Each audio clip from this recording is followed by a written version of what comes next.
Hello, hello, ladies and gentlemen. This is your girl Mitzi, and this is Mitzi. Let's think about it. Today, we are thinking about postpartum depression.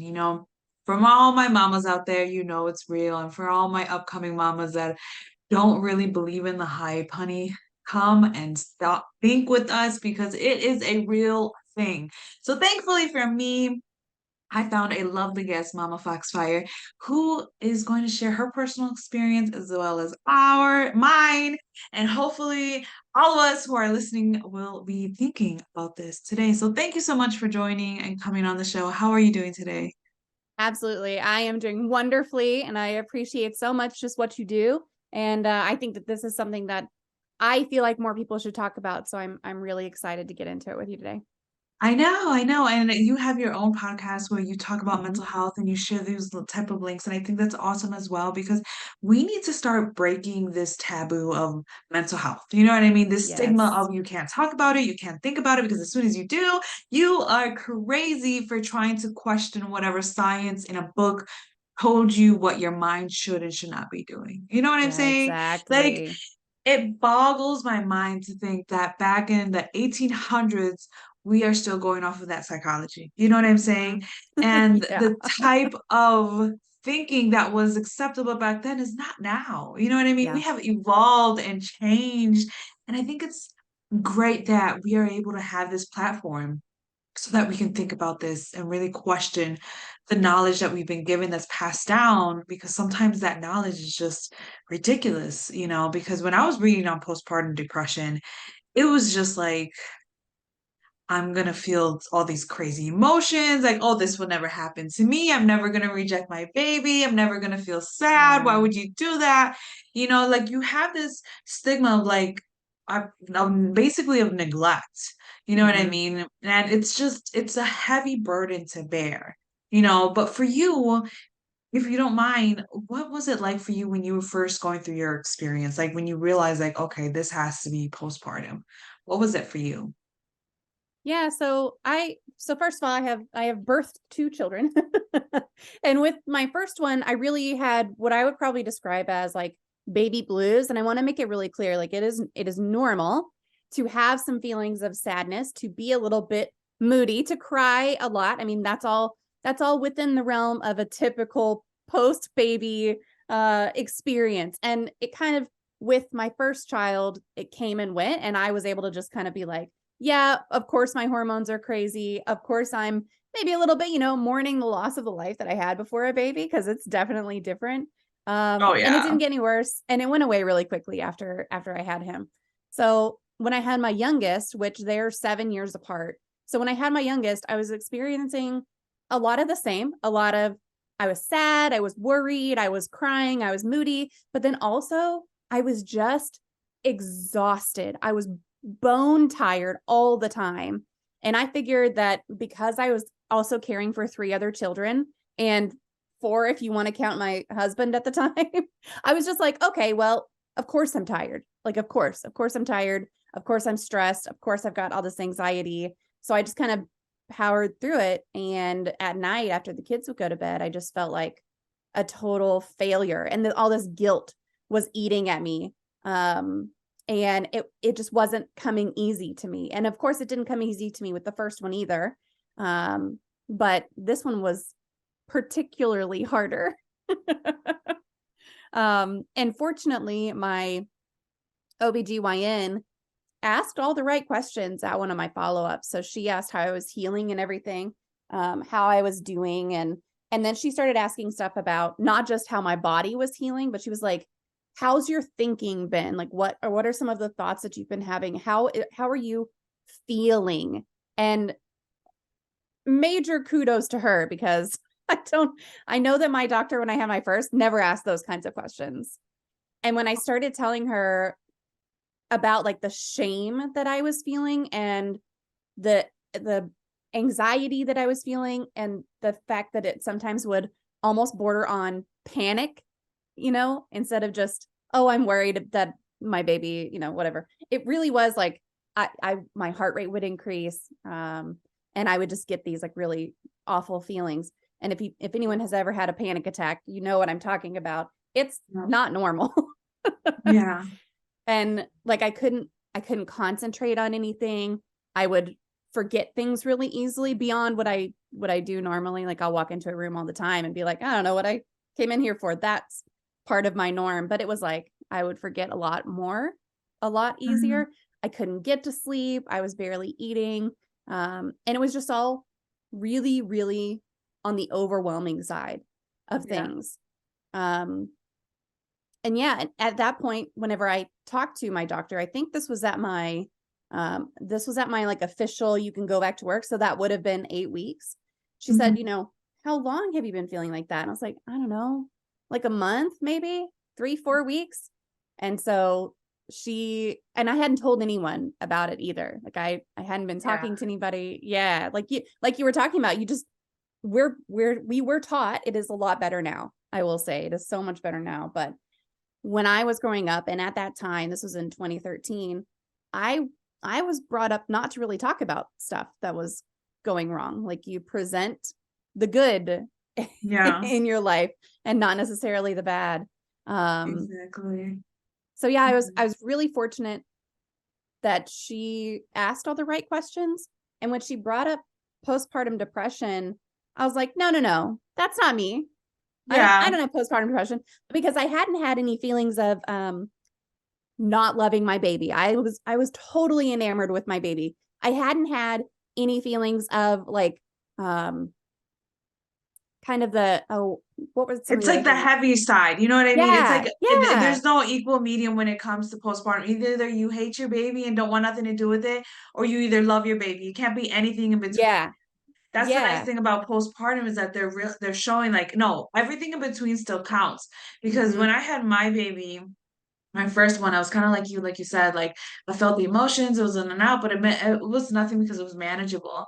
Yeah. But I loved how you said that you kept on giving reasons for everything. You know what I mean? Mm-hmm. For your Yeah. tiredness, for the stress, you know what I mean? Exactly. So you put it all together because let's be honest, we're women, that's what we do. You know Yep. what I mean? We give reason because there's no reason for us not to be tough. You know what I mean? There's no Yeah. reason for us to not pound our chest silently. You know what I'm saying? Like we got this. So I totally understand with what you're saying because that's how it was too. Mm-hmm. But for me, I was always taught that sometimes health people who work in the health field can sabotage you. You know what I mean? Yes. And Yes. they can label you and you will forever have this stigma. And once you Mm-hmm. have that label or diagnosis on your record, then you're low-key fucked. You know Yep. what I'm saying? And I've seen it happen. And I've worked in the healthcare field for almost 11 years in multiple areas of the spectrum. So I've seen it happen and I know it's a real thing. So for Mm-hmm. me, when I go through those questions, because they ask you that now, because I just had my two sons just two like this year and last year, and I asked those questions about health, but I ace those questions because I'm gonna tell you I'm fine, I'm fine, I'm fine. But Yeah. in the back of my mind, I'm like, no, I am tired, I am exhausted, I am overwhelmed. I am stressed Mm-hmm. out. I just want to cry when I don't have my baby. I just want to cry when I do have my baby. I just want to cry.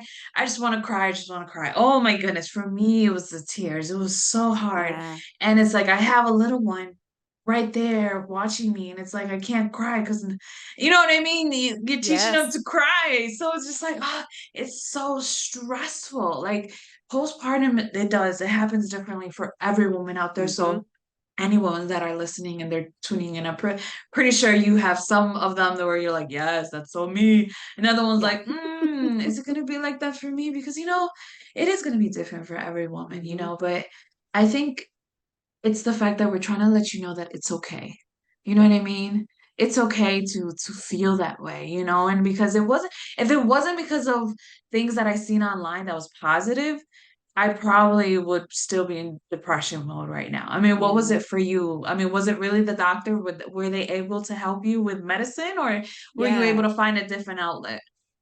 So whenever I was expressing all this to her, and she was like, girl, you do have postpartum depression. Stop trying to argue with me. Right? So, she explained like it's way more common than you think. And if your family, if you have family members, obviously you're a child of someone. So if you've had family members, I'll bet you at least one of your family members has been there too.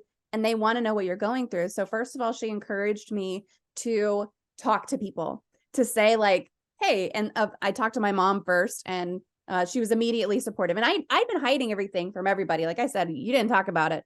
So when I started Yeah. talking to my mom about it, she was super supportive. And when I started talking to like coworkers who have kids, it amazed me how many people were like, oh yeah, I've been there. Totally.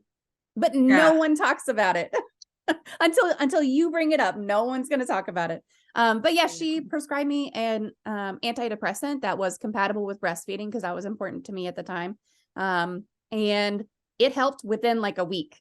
And I went back Wow. to her after that, and I gave her just the biggest hug. I mean, because it felt like such a pressure was just lifted off of my chest. Yeah. And I know that part of that is that the anxiety was lessened, but it was also just the feeling of all of a sudden being supported and knowing that I was supported. But Yeah. the medication helped me tremendously. Now, I will say this is not postpartum depression related, but I also now have chronic depressive disorder, and medication has not touched that. So Mhm. if you have either struggled with depression before and you've taken medication and it didn't help, or you're not sure if you want to take medication, especially with postpartum depression, I feel like there are things that you should try even if you've tried them before, if your doctor recommends them, obviously. Don't just go try everything. But yeah, for me it was the medication that helped immediately, and it Yeah. was incredible. But more than the medication, I really think that it was the talking to other people Yeah. and just being able to hear other people say, "Oh, I was there. I was right there with you." And it really made me feel a lot less alone and less isolated and a lot more supported. Oh, hold on, my cat has my cell Oh, kitty. phone. Even I whenever, even if they weren't doing anything for me, even just to hear someone say, I I experienced the same thing. I got through it. You're going to get through it. Let me know if you need anything. Even if I didn't have anything to ask for, it was just the kind of that outlet. community. Yeah. Yeah. That supportive community that if I had kept hiding everything from everyone, I never Yeah. would have, I never would have found out how many people were actually supportive. Exactly. And that's the reason why I like this outlet is because if you Google postpartum depression, our conversation will come up and you can hear two women experiencing it and you Hmm. can realize, what, it's okay. Because let's be honest, there's not a lot of women that have outlets. They don't have a good Yeah. relationship with their parents, or Yep. they don't have any family members. They don't have a job because maybe their circumstance, or Hmm. maybe they have a job but they don't feel comfortable because it's around certain people that they know they can't talk to, and they can hear what real women speak about this real issue and Hmm. realize, what, it is normal. It's going to be okay. I will see the light at the end of this tunnel because it's a season. You know what I Yeah. mean? People need to realize it's a season. And despite the fact that you said you have chronic depressive disorder, I just want to say that it's nice to know that even someone that got diagnosed with that big label, you are still able to be functional for your children, for your family, Yeah. for yourself, and still keep going. You know what I mean? Because I applaud you because that's difficult. You know what I mean? That's a difficult thing to live with, and nobody will ever be able to know what, why, and what haunts you. You know what I Hmm. mean? Because only you know, and anybody who's listening, because if you if you're going through postpartum depression, or if you're just going through any type of depression, your demons coming to haunt you. Hmm. You feel the words just keep coming down and down. It's like a wave just rushing you, and all you do is just phew, just getting hit back to back. Like, you've ever been to a wave pool? That's how it feels. Like, Yes. it's intense. And if you can find that outlet, I mean, it's a great thing to have community, because honestly, this is my community. Me doing these podcasts, me talking to people, that's how I get over my depression and my situations, because makes me realize, like, I could keep going. If so and so did it, then Hmm. I can do it. You know what I mean? There is a light at the end of the tunnel. It is the way that I'm thinking, because sometimes I sabotage myself. And when Yeah. you go through this postpartum depression, you kind of really have to take a second. Like, are you sabotaging yourself right now? Are you really a bad mom? Like, Hmm. really? Are you really a bad mom? Like, no, you're just a stressed mom. You're just a tired mom. You're just an exhausted mom, but you're still a mom, and that's all that your children need. You know what I Yeah. mean? You give your children the best that you can of yourself because this is the time that you have, Hmm. and I think that's the beauty of just life is when you realize like you only have this time, then you make it count, and it's very difficult sometimes when you're in that dark cloud to see that tunnel, but like you have to like keep meditating on those words or just saying them and repeating them, and then eventually you realize like, you know what, I am a bad bitch. That's right. Oh, Yeah, and that's I mean, if anybody is out there struggling and you just had a baby, like I know it's listen, I have had my share of awful experiences with hospital staff, awful experiences with doctors. I think we as women probably all have. Like I I don't think I've ever talked to a single woman who has said like, no, all of my experience with doctors have been A plus. yeah, It great just experience. yeah, right. So I know that it can be really scary to admit whenever you are having a problem, especially if you're at like an 8-week appointment like I was, where you're hoping to get. So the other thing was, I was at this 8-week appointment. I didn't have maternity leave. I didn't have disability. I didn't have anything. I was having to bank on my time off and go negative into my time off. So while I was at that appointment, my focus was on, you need to release me back to work. Yeah, So that I can get back to work and I can start making the money that my family needs to survive, right? yeah, So I understand that there are a lot of things that you might be in that doctor's appointment and you might be like, shit, no, I have to go back to work. I've got to get released. She didn't hold me back anymore from going back to work. She worked with me to find something that helped me. And if you are experiencing a doctor who is not willing to work with you, who is not willing to help you, I highly, highly encourage you, if possible, to get another doctor, get a second opinion, yeah.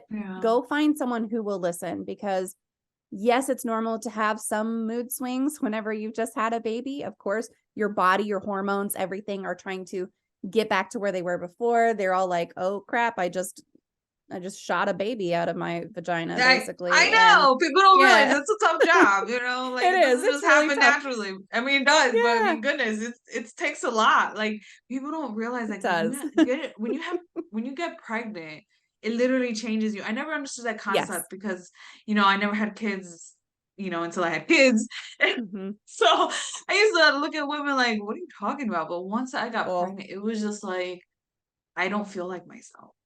You yeah. know what I mean? You don't feel like yourself. And then the fact that your health is on the line, because for my second child, my health was on the line. I had a really bad Hmm. pregnancy, and I think it's because it just happened back to back. And I didn't Mm. allow my body to recover because my children are literally 20 days apart. Oh 20 days wow. apart. Yeah, 20 days apart. They're gonna be the same age for a whole 20 days. And it's Hmm. crazy to me. But it's like during that year, during those 9 months, it ruined me. Yeah. I shut the whole world off. You didn't hear it. You look up Mitzi when the last time she posted. Yeah, never. Because I mean, because it's been so long, because it's Hmm. just it takes a toll on you. And It does. if I can do it, if you can do it, we can do it, then the whoever's listening, they can do it too, because it literally is a fog, but once it goes, Yeah. honey, it goes, it's Yeah. season. We have a season in every time in our life, for happiness, for sadness, for struggles, for blessings, for so many occurrences. And it's just, I think we get caught up in a season for too long. When you're having good things Yeah. come your way, you're like, oh, I want to keep it. And that's why we miss our when our babies are so tiny, because it's like, oh, you're so good, yay. And then when they get to the toddlers, it's like, oh my God, hurry it up. Yeah. So it's crazy to know that as alone we feel like we're going through this, because I'm pretty sure you felt like days where it's like, I can't believe I'm doing this. I feel Yeah. so alone. Like you literally feel so alone, so isolated, like you have no community. And especially Hmm. like you said, you didn't tell anybody, because I didn't tell anybody. My sisters would see it in my face, because if I talked, all I did was just cry. Oh, Yeah. I could feel it, because I could just remember the feelings, and oh my goodness, Hmm. it's a lot. Well, It's and a it's just lot. it's a lot of shame and a lot of guilt for me. It was there was so much I was ashamed to admit because I felt like that meant I was failing. And Yes, and and it's that's a not. burden. Like it's a it's a condition that is treatable, and I was holding it inside because I thought it was just me being a bad mom. And Yeah, it wasn't. I mean, it was something that was absolutely treatable and easily treatable.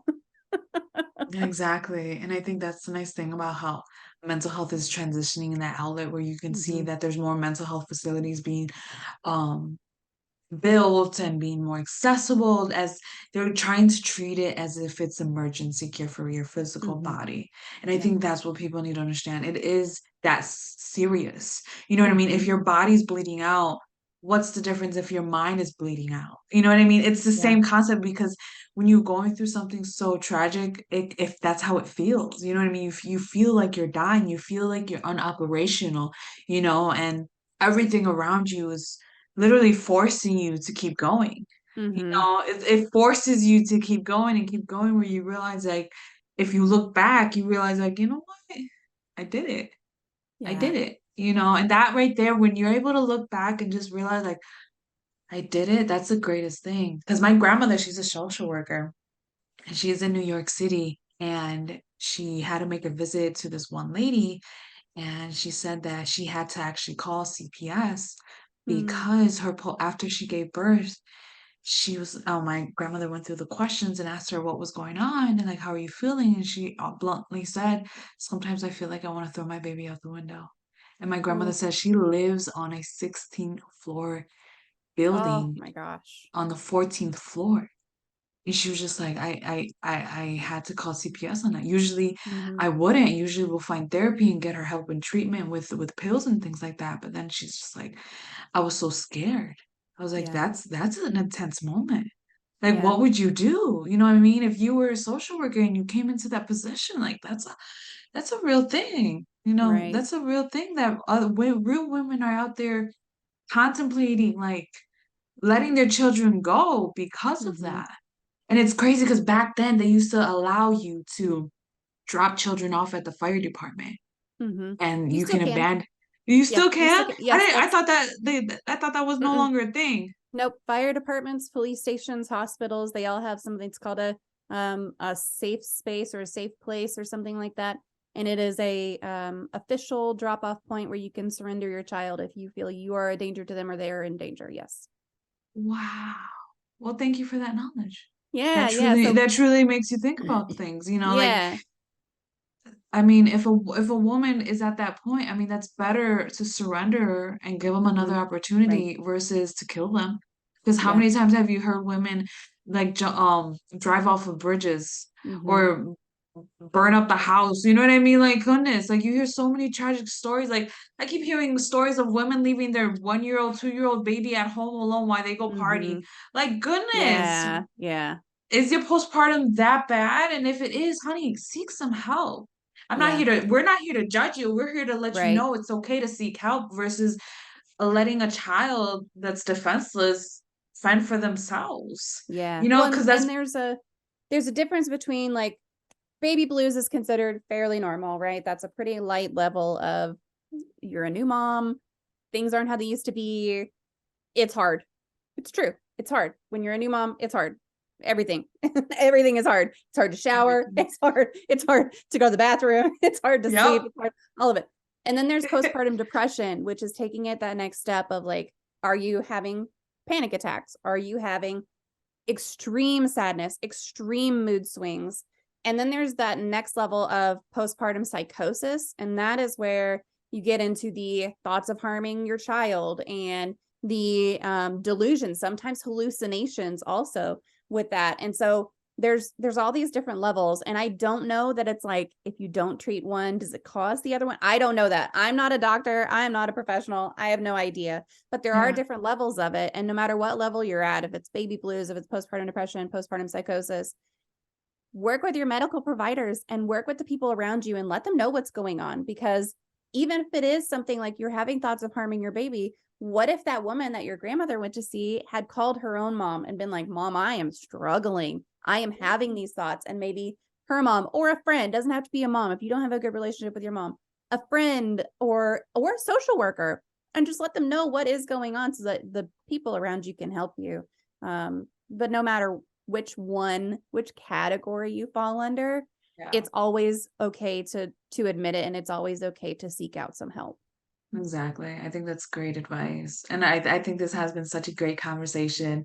Very, very good information for everybody to really think about and to consider, especially for our mamas out there that, let's be honest, it's hard for us. We have to wear that Superman Yeah. cape no matter what time, day, night, 24/7, 365, we got that Mhm. cape on. Yep. But when it comes to our mental health, we really have to remember, there's resources. So I thank you for Mhm. talking about those resources and how transparent you were telling your story and telling your own experience because you didn't have to come on my show. You didn't have to Mhm. talk about this. We could have talked about anything else in the world, but we decided to speak about this so that the world can really think about this because it is a Mhm. taboo. Yeah, It's a taboo that needs to be broken and needs to be given some light upon. And I think absolutely. once we start evolving and start spreading the word and spreading the awareness, more women would come up and Mhm. show up and acknowledge the fact that, you know what, I need to take care of me so that I can be successful for my next, for my baby. And I think that's an amazing thing. And I know you already gave us so much great advice, really a lot of great advice, but what can be some lasting words that you can leave my audience off with to keep on thinking? So, probably my favorite thing to say, and I'll explain it a little bit, is that the only normal people are the ones that you don't know very well. And the reason that I say that is that everyone on the outside looks really normal, right? Yep. If you look at me, you think, oh, sure, she's a single mom, but looks like she's got it all together. I struggle.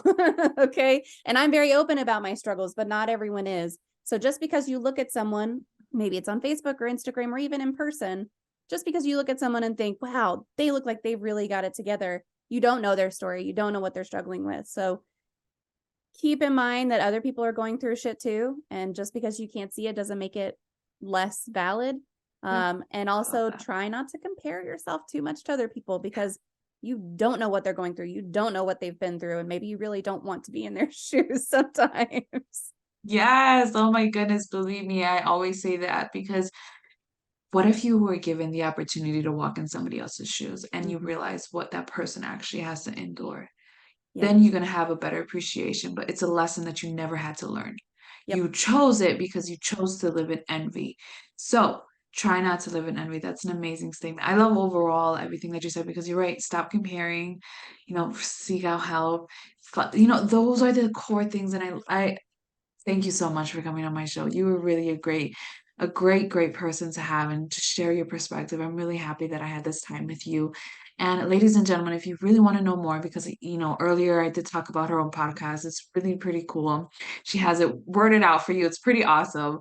So go check it out on YouTube or I have her link directly on my website under her beautiful photo. Just click under Momma Foxfire and it'll redirect her to those sites and you can find more and reach out. If you really liked Momma Foxfire's vibe and what she was spitting out and you think you can relate to her or if you feel comfortable, don't hesitate to reach out. She seems very sincere and I'll vouch for her. Or you can reach out to me, whatever you want. Do what you do. Absolutely. Do what you do. But always, always keep thinking, y'all. Bye.